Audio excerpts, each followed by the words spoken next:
सूरत दुनिया का diamond capital कैसे बना? क्या आप भी हैं हीरे के शौकीन? भाई हीरा देखना हर किसी के बस की बात थोड़ी है। बेशकीमती और महंगा ही इतना होता है, आम लोगों के पहुंच से बाहर, जो वो सपने में भी नहीं सोच सकते। क्या आप जानते हैं कि भारत में कहाँ तराशा जाता है सबसे ज्यादा हीरा, और आखिर क्यों कहा जाता है सूरत को दुनिया का डायमंड कैपिटल? आज इन्हीं सब सवालों के जवाब हम आपको देंगे अपने इस वीडियो के माध्यम से। तो जानने के लिए बने रहिए हमारे साथ वीडियो के अंत तक।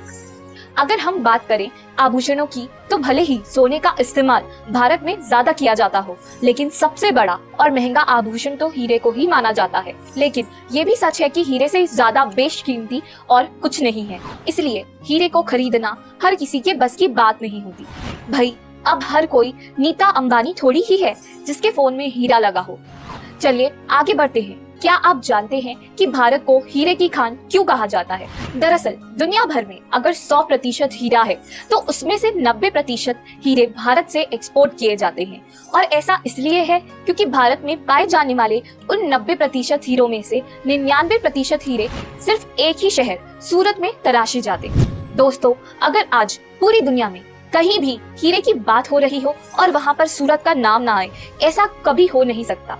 तो चलिए जानते हैं कि आखिर कैसे बना सूरत हीरो की राजधानी। दोस्तों, क्या आप जानते हैं कि सन 1726 तक भारत ही सिर्फ एक ऐसा देश हुआ करता था जहां पर हीरे मिलते थे? जी हाँ, आपने बिल्कुल सही सुना। दरअसल भारत के मध्य प्रदेश में पन्ना शहर में उस समय हीरे तराशे जाते थे जब कहीं और हीरो का मिलना दुर्लभ हुआ करता था। लेकिन उस वक्त तक हीरो के बाजार में सूरत का नाम कहीं भी नहीं था।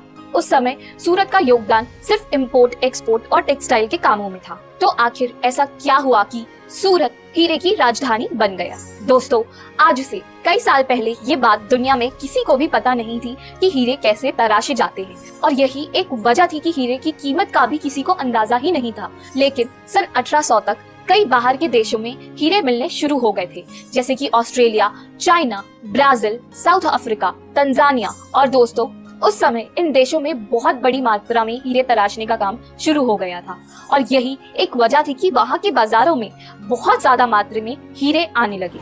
और जैसा कि आप जानते हैं कि बाजार में किसी प्रोडक्ट की डिमांड बढ़ जाने के बाद उसकी सप्लाई भी मार्केट में बहुत ज्यादा बढ़ जाती है। और ऐसा ही हुआ इन बाहरी देशों में, जब वहाँ पर डायमंड इज फॉरएवर के नाम से एक अभियान चलाया गया, जिससे लोगों को इस बात के लिए कन्विंस किया जाने लगा कि हीरा प्यार की निशानी है और हर पति या प्रेमी को अपनी पत्नी या प्रेमिका को हीरा ही देना चाहिए। और यही वजह थी जिसकी वजह से सिर्फ 10 सालों के अंदर ही हीरे की कीमत में 80% तक की बढ़ोतरी होने लगी। लेकिन तब तक भी सूरत में सिर्फ कच्चे हीरे ही मिलते थे, और एक दिन कुछ ऐसा हुआ जिसने हीरो का इतिहास बदल कर रख दिया।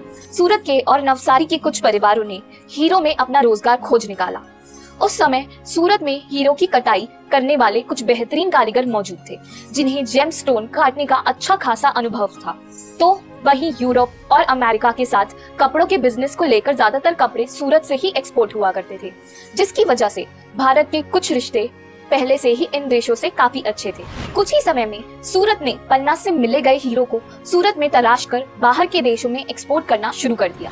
और भारत से लाए गए हीरो को देखकर वहाँ के लोगों को एक चीज समझ आ गई कि भारत के लेबर रेट कम होने के कारण वहाँ हीरो को सस्ते में तराशा जा सकता था, और आधुनिक तकनीक इस्तेमाल करने के कारण ना तो हीरो की क्वालिटी कम होती थी, बल्कि उनकी बनावट भी खूबसूरत हो जाती थी। और यही कारण था कि रशिया, अमेरिका और यूरोप जैसे देशों में भी जब हीरा लाया जाता था तो वो उसे तराशने के लिए सूरत भेज दिया करते थे, जिसकी वजह से सूरत में बड़ी मात्रा में डायमंड की कटिंग और पॉलिशिंग का काम किया जाने लगा, और वहीं से डायमंड को दुनिया भर में एक्सपोर्ट भी किया जाने लगा।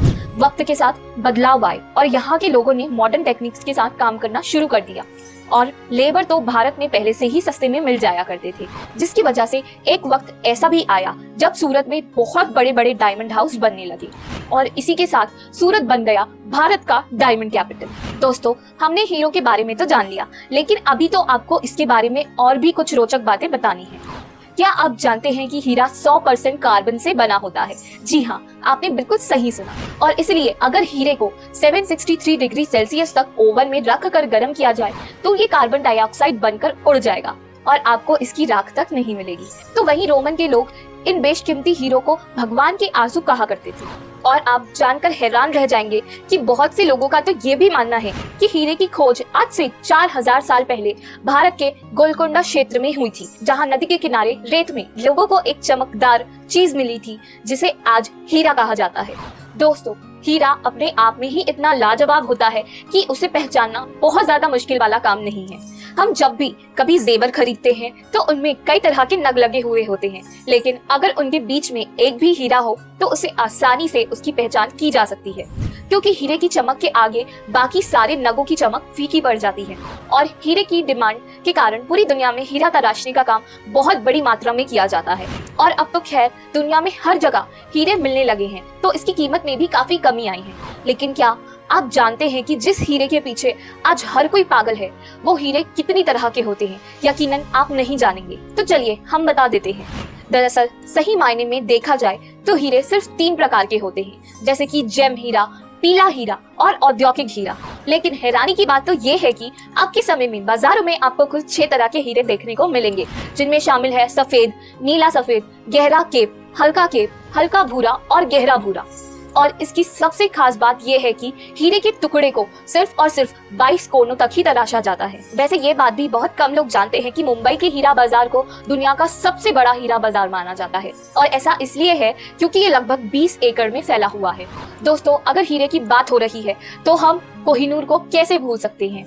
हीरे का राजा कहे जाने वाले कोहिनूर हीरे को भारत के गोलकोंडा की एक खान में पाया गया था। अगर बात इसके नाम की करें तो कोहिनूर को फारसी में कुहे नूर कहते हैं, जिसका मतलब होता है कुदरत का विशाल रोशनी का पर्वत। यह कोई मामूली हीरा नहीं है, बल्कि ये हीरा तो 105 कैरेट का है। इतना ही नहीं, बल्कि कोहिनूर को पूरी दुनिया का सबसे बड़ा ऐतिहासिक हीरा माना जा चुका है। लेकिन एक वक्त पर जिस हीरे ने भारत की चमक को और उसके गर्व को बढ़ाया था, वही हीरा कई मुगल बादशाहों और फारसी शासकों के हाथों में होता हुआ भारत के उस वक्त शासन कर रहे ब्रिटिश के अधिकार में चला गया, और अब कोहिनूर उनके खजाने की शोभा बढ़ाता है। भारत में जब अंग्रेज शासन कर रहे थे, उस दौरान ये हीरा ब्रिटिश के प्रधानमंत्री बेंजामिन डिसरायली द्वारा साल 1877 में महारानी विक्टोरिया को भेंट किया गया। तो दोस्तों, ये थी हीरे की उत्पत्ति और उसकी बनावट से जुड़ी सभी जरूरी जानकारियाँ, जो कि हमने इंटरनेट के माध्यम से जुटाई है, ताकि आपको भी पता चल सके कि हीरा आखिर इतना बेशकीमती बनकर कैसे लोगों की जिंदगी का हिस्सा बन गया। अगर आपको वीडियो पसंद आया तो लाइक और सब्सक्राइब करने के साथ साथ इसे अपने दोस्तों और करीबियों के साथ शेयर करें, ताकि उन तक भी ये जानकारियां पहुंच सके। और हाँ, हमारे फेसबुक पेज को लाइक करना बिल्कुल ना भूलिएगा। धन्यवाद।